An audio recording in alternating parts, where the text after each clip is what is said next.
Hey everybody, this goes with anything about lead screws and rack and pinion mechanisms. Um, Up till now, most of what we talked about and most of the mechanisms we've seen have involved gears that rotate and they transmit that rotational motion from one to the other.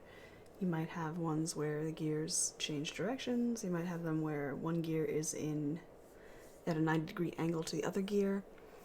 Now we're going to talk about changing from rotation to linear. So a lead screw mechanism is something that's used to change your rotational motion to linear motion. Here's a picture of a VEX assembly that has lead screw segments all through the middle. It's got a lead screw nut right here. It's got some brackets to hold it on. The lead screw nut, that's the gray piece here, is attached to this to the linear slide truck right here. This thing will slide back and forth on this track that you can kind of see below here. And of course it's on an axle. It's got some collars. It's got a crank on the side. Anyways, those are the pieces we got. So the lead screw itself is kind of like a worm. It's got a thread all the way around, and it's a single tooth.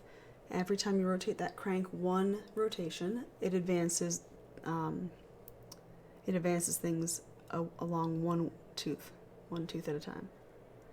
And so what you can do is add, you can find out how many rotations are in an inch, how many revolutions around it would have to go for this to travel an inch.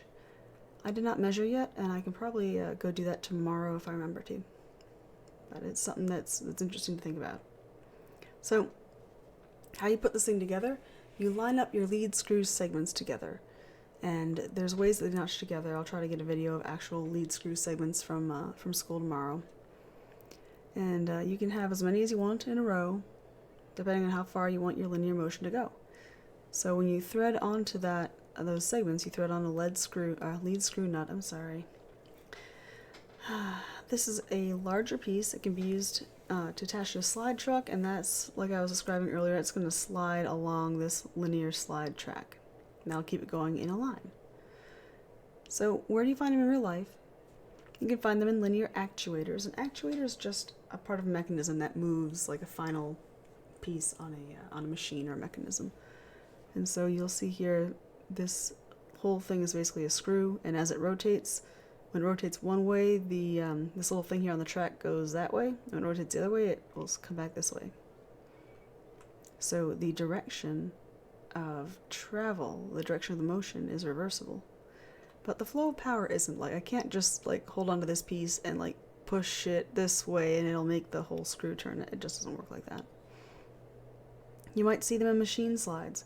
If I have something I'm machining with with power tools plugged into the wall, and I need my part that I'm working on to be able to move in a linear fashion back and forth or left to right, I might have it bolted onto one of these sort of slides here.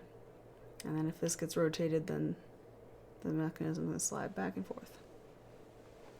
You see them in vices. This is a bench vise. It'll be screwed down or bolted down to a bench, to a workbench. And if you rotate the crank on the side, these two pieces will either come together to grip the item you're trying to work on. If you rotate it the other way, then it'll loosen up, it'll come away from there, and you can pull out that piece and do something different with it. You might see them on a press. This press has 4 lead screws. There's one here. There's one basically at each of the 4 corners of this plate. And as these screws rotate in one direction, they all bring down this top plate, and it will smash or press whatever's in between. And then as they rotate all the other direction, it'll rise up again. You'll be able to take your parts out. You'll also see these in a jack. As this rotates, it goes up and down. So that's one way to turn rotational motion into linear motion. Another way is called a rack and pinion mechanism. The rack and pinion, the rack is this flat gear and the pinion is a round one. So the pinion is just a regular old gear, spur gear, and the rack is like if I took this spur gear, I cut it up top and I unfolded it and laid it flat. That's what the rack is. All the teeth are all in a row. So as this pinion turns, either the rack's going to have to slide along, or if the rack is fixed, then the pinion, whatever the pinion's attached to, is going to have to travel along this track. Usually you get the rack attached to a slide truck. Like this piece would be still and this piece would move back and forth through here. But sometimes you have, again, this piece moving along the track. And if you look at this particular one compared to the one above, these teeth are all kind of perpendicular to the rail. They come kind of straight along here. These ones are kind of helical. There's a word, I don't know how to spell it, I should look it up and then I can correct myself. But they've got like an angle to them, and it's kind of a spinny angle, and so that gives a different kind of grip, and it helps it out as it's traveling back and forth. So again, you're going to get a linear slide truck on a slide track, and it's going to go back and forth. Where do you see this stuff in real life? Here's another linear actuator. In this case, it looks like the rail, the rack here is fixed, and this guy travels along these rails, and as this pinion turns, this piece here will slide back and forth.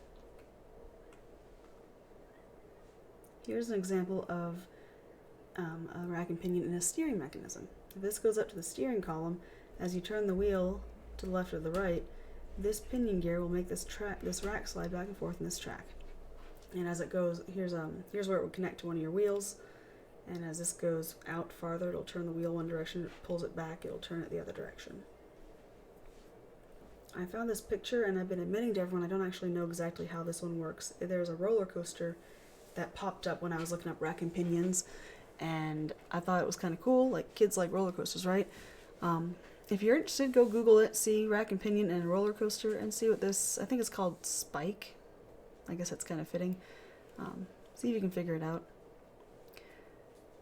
You'll see them in chairlifts. There are a lot of pictures of chairlifts out there. You know, when you're disabled or when you get older and you can't climb up and down the stairs as well, there are these old chairs, and they travel along this track, and there's a rack in there, and the pinion gear, here's a picture of one that's been taken apart, someone's trying to fix it. The pinion will turn, and so there's a motor in this chair, and as that pinion turns, it climbs up the rack, or down if you're coming down the stairs. You may also see modified rack and pinion mechanisms in ice cream scoops. Here is an ice cream scoop. There's two of them. They're kind of not the easiest thing to see, but if you have one at home, you might be able to see this in the ice cream scoop. If you push the lever right here, all these little holes here, they're kind of on a little arc, but as this spins around here, there's a pinion gear, and as you push this in, the pinion gear turns, and that'll make that little metal piece scoop out your ice cream. This one's a slightly different shape, but it's the same idea. If you push down on this lever here, it turns this little piece around, and you can see it's kind of like an arched rack. And that'll turn this pinion gear, and that'll turn the piece of metal to scoop out your ice cream. That's the rack and pinion lecture. I'm going to record the next one as well tonight, so we don't lose any time. Hope you all have a wonderful evening or morning, whatever time of day you're watching this. Be safe, be healthy. Talk to you soon.